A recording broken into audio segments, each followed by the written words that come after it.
we're here with Mark and Cindy and sitting in the cool today. It's quite warm out on the. Now, your boat, Cream Puff, beautiful boat. You just finished your yard period here at GCCM, and that's been about 3 weeks. And I must say, you had a very well-oiled yard period. We did. Cindy's obviously in charge of that, but it all just seemed to happen. And Cindy, you went through a bit of a process before you even came to GCCM. Tell us a little bit about that. Since we've owned boats for our whole marriage, over 40 years, and over that time we've learned what we want and what we don't want in a yard. And so you came highly recommended by one of our friends in Scarborough, where our boat is kept for cyclone season. But it was one of many that we were looking at. So we drove around and interviewed the yards, and Natasha took us around and showed us a yard and told us about the yard and about the tradies here and contractors and so forth. But our key was that we needed to have our rigging done as required by our insurance. So we wanted to find a rigger that understood our boat, because it's an Amel, and Amels are done a little different than most boats, but also someone we felt comfortable with that would do a good job. And so we also interviewed, I'd say probably upwards of 6, maybe 10 riggers before we, and maybe the same amount of boat yards. And Jason Cowling was your man. He was our man. Yeah. And the teamwork and the coordination between Natasha and the contractors, or as you call them, tradies here, was what really brought me here. He was a good guy. He talked about our boat. He understood what our boat, but also the coordination and the fact that you had the big lift for us. We didn't have to take everything off our boat in order to go in the small 50-ton.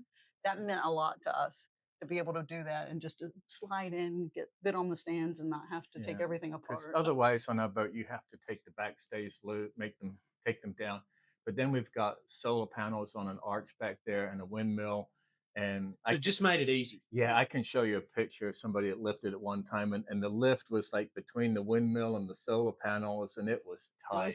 Tash really made the process easy. Yes, she understood your needs. Yes. And made things work in your favor. The combination of her and Jason, and the fact that she could coordinate everything for us. Because when we came in, we had the anti-foul, the finish people, the rigging to do, our own work to do. And so the last thing we wanted to do was have to worry about everyone else when we have our own things to do. So having her organize everything really helped. Well, she's very good at her job. Yes, she is. You used Finish Line to do the boot top. Correct. Yep. And you used Harbourforce to do your anti-fouling. Yep.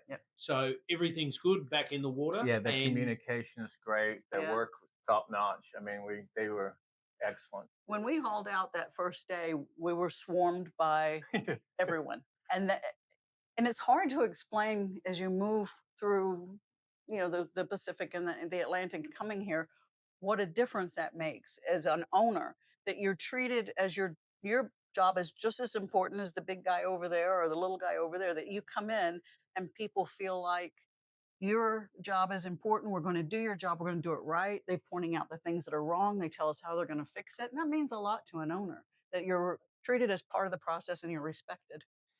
And you left America 14 years ago or thereabouts? Yeah. Something like that. And you just pointed south, I guess.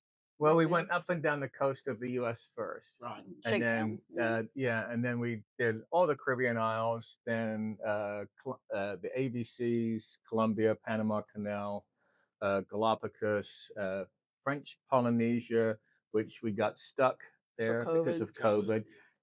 Really, place to get. That was terrible. so bad. Oh, yeah, terrible. we were 3 years. 3 years in French Poly. Yeah, and it feels like a home. Yeah, and then we have moved around here. We did Fiji, then New Zealand, then back to Fiji and New Caledonia, then here. Then we're going to go back to New Caledonia when cyclone season's over, and that's really all we have planned so far. Well, it's been really great to have you guys in the yard. We've loved the experience. And, it's been a great experience. I know everybody's loved having you around and to see the boat shiny bright back in the water. Yeah, it looks good. Sparkles.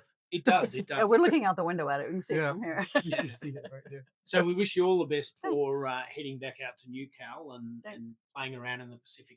One thing I will add is that we belong to an Amel forum. Now, owning an Amel is like a cult. You have to be a member, but people support each other on online forums because the boats are slightly different from other boats. And so there's a couple of Amel owners here in Australia, and when I mentioned it, we were coming here. One of the Aussie guys goes, he goes, "That's the best boatyard in all of Australia." Wow. Yeah. So I'm Well, kinda we appreciate yeah. that Kudos to feedback. you. Yeah. Yeah. And happy sailing. Thank Thanks, you. appreciate it. Thank you.